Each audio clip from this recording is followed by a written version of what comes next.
Hey everybody from the Coven. So today we are starting this off with a redesign of our High Priestess card. I've been working on a custom-made tarot deck for a very long time now, and I was looking at my old artwork that I had done originally, and I was ready to redo this card. So what I'm doing, I got my sketchbook out. Originally I did this all completely digitally, but I was feeling very much like getting like hands to paper, pencil to paper, things like that. So what I'm doing is I am starting this off all with a physical sketch. I always like my style is very much based off anime. That's where I learn a lot of my art skills and things like that. So I'm always heading back to that look no matter what. What I'm trying to do here is I don't want to change the design too much because I still like what I did for the original artwork. But for this time around, I did just want to update it, add more of the whole body. So what I'm doing here is my first thing when I first came up with this concept is I wanted her to have like a crown of golden thorns around her eyes, kind of almost giving off like she's not going to be swayed by what she sees type thing. I'm giving her the same hairstyle I did before, but this time I wanted to be more empowered. I feel like the first time around it almost felt very weak because it wasn't like flowing or anything like that. It was very much just like slicked down long hair. So I'm trying to give her more of a powerful pose, a little bit longer hair, things like that, a little bit more wind blown, something to that extent. I'm drawing her face here. I still want to keep her a little bit. My style is very much based off of like Digimon, Yu-Gi-Oh, things like that. So everything has to be still somewhat a little bit unorthodox. This is not supposed to just be a person. It's supposed to be some sort of spiritual entity. I did add a little bit of a different look to this one where I gave her a different top that kind of referenced the normal hat that you would see on the High Priestess card, but I'm adding that as her top for her shirt. I also added the symbol, I think in the middle of her shirt, I had a little golden symbol. I believe I make gold later on in the render. I have my actual tarot cards that I use next to me so I can keep referencing back to what I want for this card. Just make sure I have everything actually in it because this isn't just about art. This is about kind of referencing original tarot cards. So this time I did change her pose to be a little bit more more of a powerful stance. And before I felt like it was very closed off, and this one I just wanted to open her up a little bit more so she felt a little bit more empowered. I did struggle to get the forms right on this one though because I didn't want her to become too broad. I still wanted it to have a very kind of high priestess look, very powerful, but still kind of divinely feminine.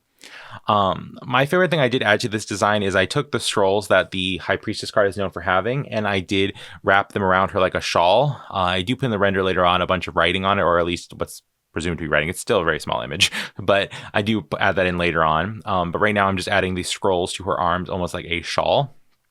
I did want to also, I had in the original art, I had her wearing fingerless gloves. I always love fingerless gloves in my drawings. I always kind of put that in there. I think it's one of my personal style choices. And then I do add her hands, which is always fun to do. Having people watch you draw hands, it can always be a hit or a miss. I've started noticing the best way to do it really is to almost just draw out the bones first and foremost and kind of like plan it out in your head of like, oh, these are where the fingers are going to go. And then you can add the meat of the bones to it later. I do have her having a lot of longer claws because I do genuinely want her to still seem somewhat like she could be something like maybe like an entity, a spirit, some sort of creature. I'm not necessarily wanting her to look overly human because again, she's not really supposed to be. So I'm going here, adding the details to the nails. I'm going through and trying to just make sure that everything does come across as hands, not just very, very long fingers, like hands with nails, not just long, long fingers.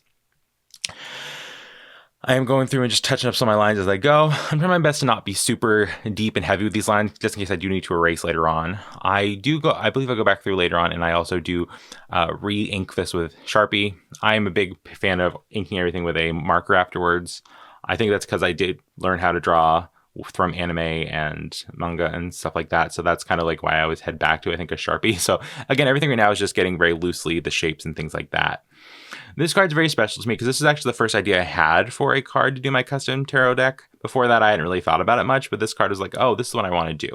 This was the idea that I'd come up with a very long time ago, is having her be this kind of powerful woman. I wanted the crown of thorns. I'm going back here and erasing a couple things and adding some hair forward, so it looks more like actually like it's part of her. It's not just glued to the back of her head type thing. I'm just trying to make sure that it actually seems like they're all part of the same piece of art, not just separate. I am also focusing on her neck because I think I made it look a little too broad and too strong, so it wasn't really giving the divine feminine look I wanted. It was giving a little bit more. It just looked a little bit thick. It just didn't fit right.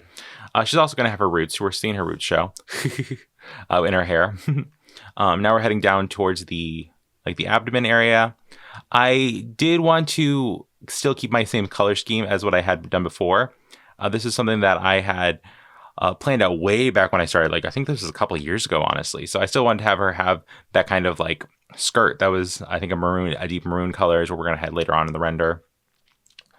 But again, this time around versus the first art, she was very much just sitting there, kind of just like holding like, I think, a moon or something to that extent. And this time around, I really wanted to go out of my way to let her be, at a power stance, something to that extent, very much, more empowered, kind of floating. This is also where we're going to start showing more of her actual body. Beforehand, I think I cut her in the first piece of art. I cut her off at the waist, a little bit lower than the waist kind of thing. So I'm adding the legs here. I had to design those. I went back to the scroll look, kind of having this is giving a little bit of a mummified look, but I do love everything to do with mummies in Egypt and things like that, so I think it was fine. This is also kind of character, like if I was going to make it like a Digimon character or Yu-Gi-Oh character, she would be like a bird type. It's kind of how I've always seen this character, so I did add some bird talents as a little wink to that. This doesn't have to be anything for the actual High Priestess herself. This is more for the character that I'm basing this card off of, because with my deck personally, I don't want it to just be any old tarot deck. These are supposed to be characters that really are special to me personally. Like, that's kind of why I'm doing a lot of this. This is something that's like, these are what I kind of see when I do spiritual stuff. And so like I did want to include her talons and give her that. She's giving kind of like maybe like a bird entity, something to that extent. So now I'm going through and trying to figure out her talons, which can always be fun. I do feel like feet or talons are a little bit easier for me to draw personally, especially talons, because you can kind of just do whatever you want because they're kind of like made up imagery. I mean, things have talons, but I think when you're doing like a humanoid talon type thing, you don't have to follow a precise procedure like you do with hands. So now I'm going through and doing the detailing on the skirt. And then I'm trying to put the back leg in. This is one of those things for me personally, you have to just trust the process. I feel like a lot of times if you get too analytical with these certain things, you sometimes just kind of lose the actual plot. So like it's one of those things where like I almost don't think I can overdo as much as just kind of feel it and just like, oh, this is where a leg should go. This is where the pose should go. And I know a lot of people will go through and do the skeleton first. I've never been that kind of person. I feel like I'm maybe more of a flying by the seat of my pants type person when it comes to designing and art and stuff like that. And I notice every time I try to get more precise about it, it almost comes across more wooden and not necessarily even looking like anything. So I'm going through and I am trying to make sure that these bandages don't look too uniform. I don't want them to look too like a sock, so I'm trying to make them look very loose, almost like they're scrolls wrapped around her legs. Now I'm going through and just fixing up some of my lines, darkening things. I am adding the moon symbol of Hecate behind her because I feel like this card is very heavily, for me at least, influenced by Hecate and things like that, so I definitely wanted to add that. I am going to go through later, and when I digitally render this, I'm going to make that moon be glowing, so doesn't look like a hairpiece, it looks like a moon behind her type thing. Now I'm going through with my Sharpie and thickening all the lines. I like the basic construct of the art, so now this is where I go through and I start filling everything in. That way I can kind of make decisions like we're sticking with this. This is not like a back and forth anymore. Everything is set in stone now, essentially. I mean, obviously I can fix it literally in digital rendering when I do, but I just like to have everything as like a thick black line, so I know where, what I actually meant, what was actually with intention. So we're doing that. And also, I think it's a good keepsake later on when I can go back and look at this and not, it's not going to wear out. It's not going to lose its pigment. We're going to be able to see it for pretty much as long as I keep the piece of paper. I was doing this on live originally, and somebody suggested we give her a belly button ring. So I gave her a little belly button ring of the Hecate symbol. It'll be a little silver render later on. But yeah, I was doing this on live, so I was like letting the coven kind of help me move forward with this. That way it's like, it's not just my deck, it's like it's the coven's deck. We're all kind of building it together, and that was what some people suggested. So, and it was a good addition, so I liked it. I kept it.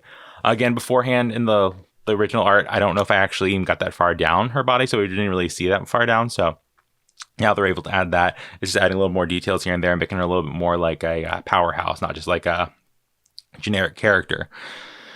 So now I'm going through and doing these scrolls for her garb.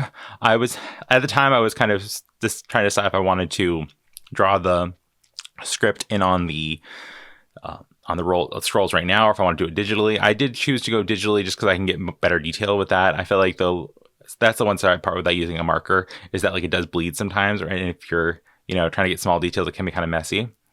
I am going for the most part and just trying to get all the details in there for the eye covering for the crown of thorns type thing. I know digitally I'm going to go fix all this, but again, I want to just kind of have a basic idea, that way I can just go through and trace it digitally and not worry about it.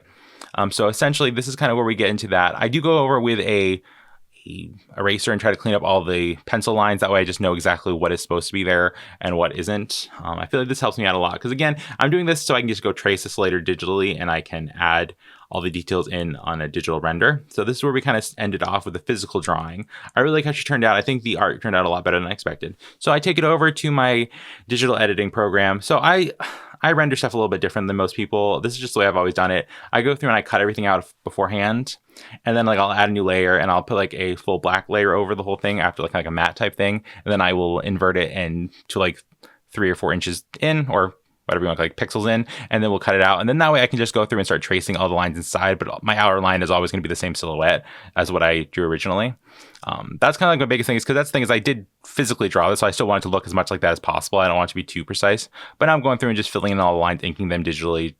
That way I do have, and I'm doing this all in a separate layer. That way I can go through and digitally color it and not have any of the imperfections of the photo being taken wrong or things like that. So now I'm going through and just filling in all the details, trying to add all the actual thorns. Because again, I don't want this to be like this is not like a crown of vines. This is a crown of thorns. I'm going for a very specific like imagery with this. So I'm trying to make sure I add like little curves and thorns and things like that. Now we're going through just trying to fill in her face, clean it up a little bit so it looks a little bit more precise. Sometimes when you have a Sharpie and things like that, it can kind of messy because it'll look like the ink bleeds, which looks fine on physical paper, but close up like this, I wanted to clean it up a little bit.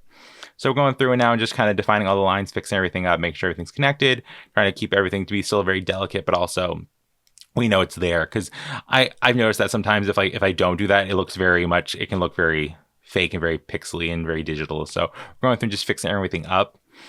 This card has been very, very fun to kind of redo this with, because I have the worst time of revisiting my art. It's one of the things where I'll design something I really like and I'll never look at the design again because I'm like, oh, I already finished it. But now that I'm kind of almost going back through and just fixing stuff up a few years later, I can see how much I've evolved, changed, and grown as an artist. I don't know which artwork I'll go for the official deck, but I like to have my options at least. I do say for this circle pendant with the eye, I definitely did want to actually make it a physical circle. So I did just get like the ellipses tool and make a circle, shrink it down so I had a perfect circle. Because that's one of the things, like, I don't think I can personally draw a perfect circle. I'm not there in my art life. I don't know if I ever will be. I go back there and add the detail for the eye, things like that. Going through and fixing the lines so it's a little bit more clean when it comes to her top. There's a couple things that I don't want to feel overly organic. There's some stuff I know it's going to be more like a band on the outfit, so I am going to use like a cutting tool that'll just be a little bit more helpful. I'm going through and filling some of the shadows, just so like I'm just filling it with certain dark blacks. I know that I don't really want that to be shadow as much as I want it to be like pitch black, so I'm going through it now. I am making the Hecate symbol with ellipses tools because again, I don't know if I can get the actual perfect shapes that I'd like, so I am just using some tools for that. And it does add a certain level of it makes it look more metallic and more metal in the later on part. That way, a little bit more professional, I think. Now we're going back through with just our paint tool. I can't remember if I use a paintbrush or a pencil. I think I use a paintbrush. Again, a lot of people would not use this program for this, and I probably should learn a different one, but I've just been using this one for a million years now, and I have not taken the time to learn something new. So this is where we're at. We're just going to keep using this one for now, at least. One day, maybe I'll use another one. Also, this is a free program that I've just used like since high school, and it's just one of those things where like I think it's for me, it's user friendly. Other people, it is not, but I've had a workflow here for a while now, it seems. So now we're going through and we're redefining the scrolls. This is the point where I decided I am going to do the writing in a light brown. That way it doesn't overpower it, because it could come very messy and very muddy if we did it all in black like this. So I'm going to go back through when we do the scroll writing, we're going to do it in a light brown, and I think a smaller brush tool also. That way it'll look a little bit more delicate and a little bit more accurate to the scale that she's in. That's something also is I want to make sure the scale is right. I don't want to mess it up by having big blunky lines where it's like very distracting. This is also, like I said, this is the point where we're kind of just cleaning up the lines in general. Certain things that like I knew I made mistakes when I Sharpied it, like the marker has shifted. That's one thing, like as an artist, sometimes you can just feel your hand shake and it's like, oh, well, I can luckily fix this later in digital, which can be a nightmare of physical art, but like it can be very easy to fix later on in digital. That's why I kind of like using both medias, is I can kind of combine the two passions and not be, stuck to one or the other. It's like get the best of both worlds, get like the organicness of drawing physically and then scan it in later and fix up some flaws. Especially because like as a designer, it's not necessarily even about the art itself as much as the design, so I can actually get both sides of the design really well. So now that we have her completely lined out, I am going through and I put a white background behind her. I made a copy of the lines, and we're going to go through and make that moon kind of a separate layer. because I am going to try to, I want to make the moon its own glowing kind of asset, essentially. So I am using some ellipses tools to fix this up. Again, I want to keep this as precise as possible because this is not necessarily supposed to. This is not supposed to be hand drawn. This is supposed to be like the actual moon. This is supposed to be the actual like imagery. So I'm using some ellipse tool for that, and I'm trying to clean it all up properly and keep it easy going. This is one of those things where it would look really messy if I did it by hand. So we're doing it that way. We're throwing it behind, everything like that. And again, we are going to make glow later on, so that's going to be an effect we're going to try to make work. I do try to keep everything in one solid black layer. That way I can just alpha this section later on. That way I can just, when I do shadows and stuff like that, the original artwork I do have in the background just so I make sure I have all the colors going the right way. So my new thing I've started doing is I make a separate layer and I just start dropping the colors onto it. This, for a while, I would not do this back when I was younger, but now that I've done it, I can just have I have a separate black one that I will keep popping back in for the actual filling the gaps of the pixel issues and things like that. So it's, again, a weird workflow, but it's mine. So we're coloring her skin. I always saw this character having like a very gray skin color. I don't really know why, but I just always have kind of gravitated towards that. And I wanted a very light pink, maybe light lavender colored hair, depending on the way you look at the lighting. So we're going through and we're dropping all those colors in there. We're filling those. We're color selecting from the original artwork. Because again, I'm not trying to recreate this character or reinvent her. I'm trying to redesign her. We had her gloves originally as like a darker purple. Again, I'm trying to keep the color scheme very cohesive, maybe keep them all on the same page, kind of figure out what, that kind of thing. I will say the interesting part with gold is trying to figure out how exactly to make something look gold and these types of things. That's why if you look closely, I am going through and trying to fill some of this in individually because there is a lot of pixelation because it is still a pretty gradually small image compared to a lot of other things. So we just kind of zoom in and zoom it out. That's also just the problem of doing stuff in digital forms like this. There's other programs I need to learn at some point that would be more helpful to this, but right now, here's how we're kind of getting around it. I have her nail colors a slightly darker, I think a darker gray. Again, I want to still obviously not be her fingers growing long, but I'm not trying to be, not like we're shocking with different, not like a red nail or something. And now I think we're gonna start working on her garb, her skirt.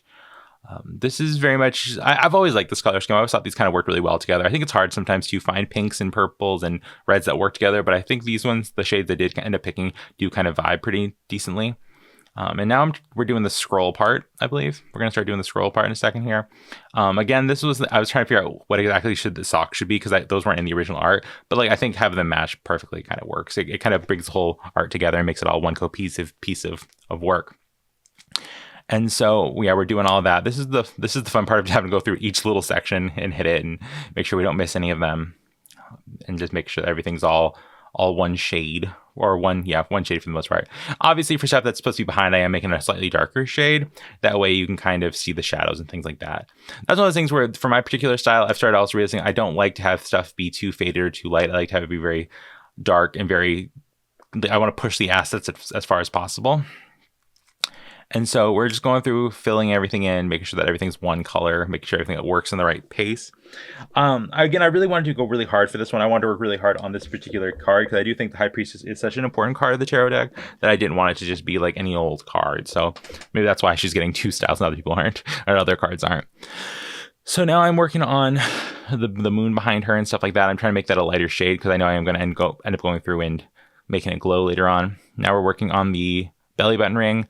I ended up going with a gold for it because it just kind of matched the other accessories she had, and I didn't want to be too out of pocket, especially because she has a grayer skin tone. I feel like having silver wouldn't really match, and we all know that it just look better that way. And so we're just kind of moving back and forth, make sure everything's filled in, checking everything. We're going to get to the point in a minute here where we are going to start doing shadows soon. It is kind of it's fun to see her coming together and kind of figure out what exactly we're going to do with her. I do have wings in the original picture, which I forgot when I was doing the original sketch. So I had to go back through later on, and I am going to add those in digitally because I 100% forgot about that while I was drawing it. I don't know why I forgot about it. But yeah, so we're doing that. And I'm trying to make these lines thinner because, again, I'm going to make them translucent afterwards as well. That way it still kind of looks like wings. It doesn't look like a big, thick kind of cape. So I made the lines slightly thinner. I used like a 3 pixel gauge or something like that for the original lines. And I think I went down to like 2 or 1 for the wings. I want everything to be very fairy-like. These are supposed to be very much like butterfly fairies, very thin. I just kind of did a quick outline type thing. And then I doubled it and flipped it. That way they're mirrors of each other. I don't want the wings to look wonky. The hardest part is also trying to figure out how to get the translucency to work. So essentially, I'm going to have to put these wings behind her at all times, and they're almost going to be separate assets until we render it into one file. But we are playing around with the translucency, just seeing what looks right, what doesn't. Also, the weird part is I also have to then go through with the hair that's behind the wings, and I have to make sure that they're still opaque, because otherwise it won't look like they're all in one photo. I don't want there to be hair growing. I don't want her hair to like be pushing through the wings. They need to be kind of on two separate things. Now we're going through and we're creating a separate layer for the shadows. I take a dark gray and I just turn my layer to, I think it's multiply is what they call it. And then we just go through, and again, I like my lines to be very thick and very dark, and I also like my shadows to be equally as powerful and things like that. So what we're doing is I'm going through with a completely opaque brush, and I'm, tracing out the shadows, and I'm going back and erasing it. It might not be the most efficient, but I think it does translate to the style I like personally. It gives you the anime, gives you the Yu-Gi-Oh! Digimon style kind of lines and shadows. So like, I think it gives you, exactly what I need for this. I used to, when I was younger, I would use like a airbrush tool, or I'd use like a very kind of like fluffy brush type thing. And now I've just noticed that like I can start really pushing things drastically with this, and it gives that exact anime style I want. It's not realistic, but I'm not looking for realism. I'm looking for art, for cartoonish, essentially. And especially because I end up becoming a big fan of somebody who uses the bloom effect, where everything's almost very much, everything needs to be really dark, so when you hit the effect, it can go really bright and glowy kind of thing, especially for a character like this. So I'm really trying to make sure I push the shadows as dark as possible. And also, I think it adds a certain level of, you can start seeing like the hair color. It was very lavendery pink, but now it is turning a little bit more darker. That way you can kind of really see the both sides of it. Because I do kind of want it to have like a pinkish purple kind of vibe, not necessarily just straight like light lavender type thing. So having the darker shadows in there really are pushing that kind of grayish purple to the front, which is what I really wanted from this character. And the thing with hair is I do go through with smaller brushes later on and just try to fix it all up so it does seem a little more hair-like, not like just a big mass of color. That's one of the things where I think it's just kind of important when you do hair is go back through and just do those small little detailing, which can be kind of hard. So I do kind of go through and smudge some of the line just so it looks a little bit smoother and not so, I don't want it to look like stripes. I don't want to look like she got her hair done at like Hot Topic or something. Now we're doing the shadows on the skin, things like that, trying to add a little bit of a lip there so she has a little more of a face. We're going through and hitting all the crevices when it comes to her bone structure and her chest and things like that. And just going back through and cleaning it up is trial and error. This is one of those things where organic shapes are always kind of fun to just kind of play around with. So we're just cleaning up those, putting that in. That way everything just kind of seems like there's a reason for it, where it's not just lines on her body. These are, there's depth to it. We're adding a little bit of extra depth and a little bit of extra oomph. That way it seems a little more real and more lifelike, because it's fine to just have it as colors, but like this also I think just pushes it past the level of just like a anime character and adds a little more of that anime vibe and goes a little bit more to the art form. And again, I've been doing this for anime for so long that I assume this is what I should be doing, and that's just, I really do like the style, but there's anything wrong with going other ways with it either. Of course, art's art. Now we're going through the fingers. This is where I think the fingers can come alive a little bit more, and they look a little less like sausages. They look a little bit more like actual fingers, adding the depth to each joint. That way they're not just gooey little fingers.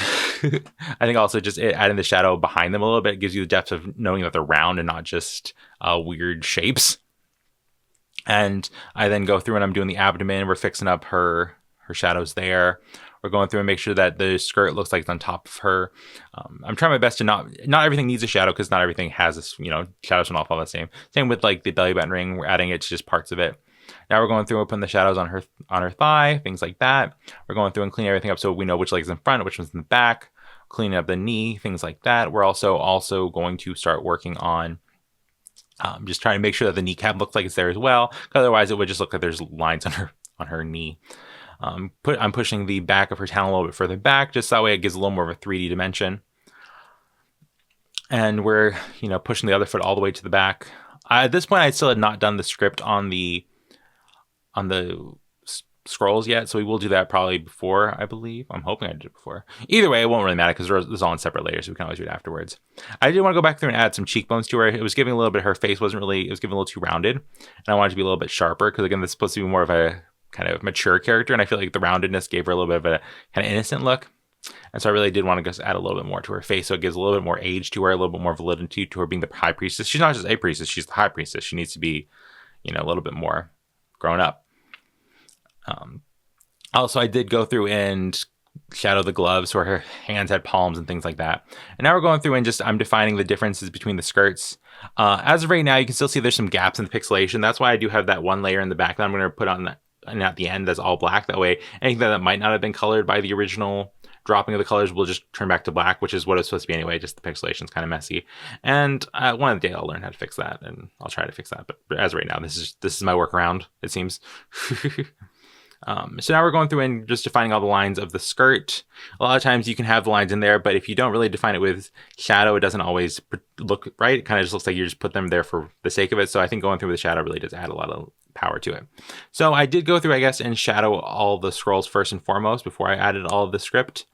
I'm trying to make sure that you can tell which one's where. So it is kind of interesting. I have to really decide right now and which part's coming forward, which part's going back. Because some of these are just lines right now, but once you kind of put that in there, you can have a lot more power there. The bottom one, it does kind of end up falling down to the same shadows because for the most part, they are kind of still very uniform. There's not a lot of variation in the shapes and depth, so they can still be very heavily kind of like the same shadow type thing. So now we're going to start working on the crown of thorns. We're going to start going through and doing that. I'm doing little details for all this because everything needs to look very, precise in those. So I was going through each of those little lines and just filling in the darkness. I'm also doing the same thing. I did change up the brush a little bit too, a little more soft and delicate for certain things, just so it wasn't as harsh, especially on some stuff that's supposed to be perceived as gold. Now we're going through and doing the belly button ring, same thing, just putting in certain details so it looks a little bit more real. Even though it's very small, I still want it to be, if you zoom in closely, you can see it. These are little things that on digital, like I know they're there, so I just fill them in. I don't know if you can really see when the actual thing's going to be printed, especially because tarot cards aren't like huge, but yeah, I'm going through filling in the talons, adding some shadow to that. Fill in the tooth shadows, things like that. So I did make her top just white. Originally, I didn't have a design for the top, but I think adding the shadow to the white did help it out a lot because otherwise it looked kind of like unfinished. But I think adding the shadow did add a certain level of making it look like, oh, this is a white shirt, not just a white blob on her chest. And then, just doing the shadow to the pendant, things like that. Now, this is the long and tedious part where I started putting the script. Sadly, it was small enough that I could not write anything actual legible. So I just kind of did like little jagged lines with variation. So it did look like there was writing on them. But again, it's so small already digitally that even on the card itself, I don't know if you'll be able to see these details, but I like knowing that they're there. So we're just going through and just putting in some writing. The original scrolls all have important things. They're supposed to have important things on them, at least. I don't know if anyone's artwork actually does anymore, but... so we're just trying to mimic that in this shroud that she has on. This part took forever. All this footage is very sped up, but this one I had to speed up a lot because it just took forever to try to make sure I got the variations. Hurt my hands just doodling it on a computer. I can't imagine if I would have done this physically. I would have been like writing a dissertation or something, it seems like. So yeah, we just go through and squiggle all those little teeny lines in. I'm doing this in a slightly darker color than the scroll, but also not like a super dark brown. Just that way, again, it looks very delicate. I don't want it to be taking up too much of the space. I want it to be recognizable as a scroll, but also not distracting. Because I feel like this design could get very muddy if we had too much going on. And I feel like there's already a lot going on in general. So I'm just trying to keep it all very light. And I don't want to go too crazy with all this. So we're just going through. And again, these scrolls did take a hot second to kind of do. I'm glad I did all this digitally in private. Because if I would have done this on live, it would have been probably a good... I feel like it would have taken forever. Like if people just would have been, I'd be like, send me names and I'll have to write your names in. So now we're going through and we're going to do the moon structure on her head. So I did this all separately. I did color it all separately and things like that. And then I had to go through and cut it all out because it was essentially still kind of connected to everything. And the black lines were really getting in the way and making it very distracting. So once I cut everything out, I could then change the lines to be like a light yellow for that one.